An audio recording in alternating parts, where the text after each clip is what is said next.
नमो संस्कृताय मित्राणि। संस्कृत एकेडमी में आप सभी का स्वागत है।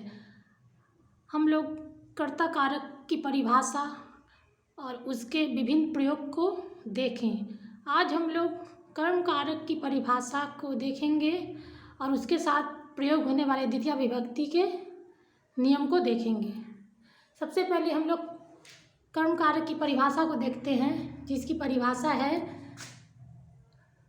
कर्तुरीप्सित तमम कर्म, यानी कि कर्तु ईप्सितम कर्म, कर्ता का जो सबसे ज़्यादा ईप्सित हो, वांछित हो, चाहा हुआ कार्य हो, कर्म हो, उसको हम लोग कर्म कारक बोलते हैं।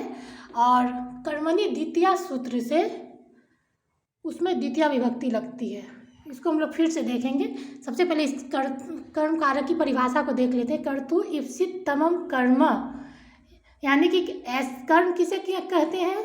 तो कर्ता का जो सबसे चाहा हुआ वांछित क्रिया हो या कार्य हो, उसे हम लोग कर्म कहते हैं।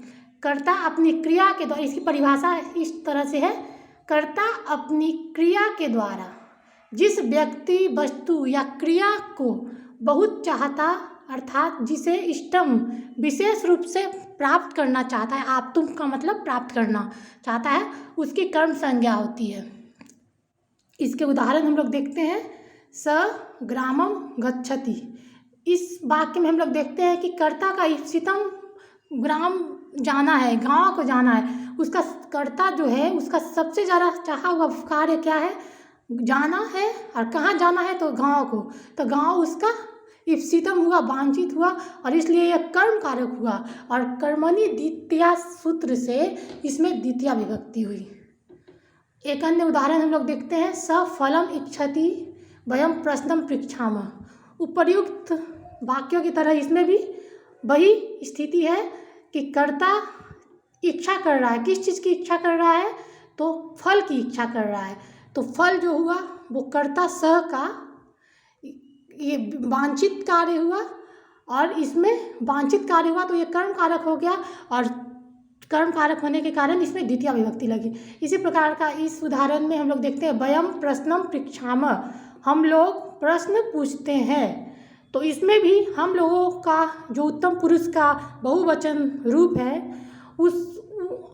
हम लोगों को मतलब हम लोग प्रश्न पूछते हैं। तो हम लोगों के सबसे इच्छित कार्य क्या है? प्रश्न पूछना। तो प्रश्न कर्म कारक हमारा हुआ, हम लोगों का हुआ, और इसमें कर्मणि द्वितीय सूत्र से द्वितीय विभक्ति लगी। और इस प्रकार स फलम इच्छति वयम प्रश्नम पृच्छामः, इन सभी में द्वितीय विभक्ति लगी। तो इस प्रकार हम लोग देखते हैं मित्रों कि कर्म कारक के लिए सबसे पहला सूत्र है कर्तु ईप्सित तमम कर्म, यानी कि कर्ता का जो सबसे वांछित कार्य है वो कर्म की श्रेणी में आता है, वो उसका कर्म कहलाता है। कर्ता, दूसरे शब्दों में कि कर्ता अपनी क्रिया के द्वारा, जिस क्रिया के द्वारा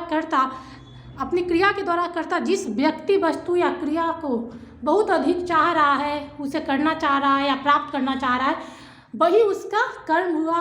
और कर्मणि द्वितीय से उसमें हम लोग द्वितीय विभक्ति लगाते हैं। इसके उदाहरण है सब पुस्तकम पठति ते प्रश्न पृच्छन्ति, सेम वही है।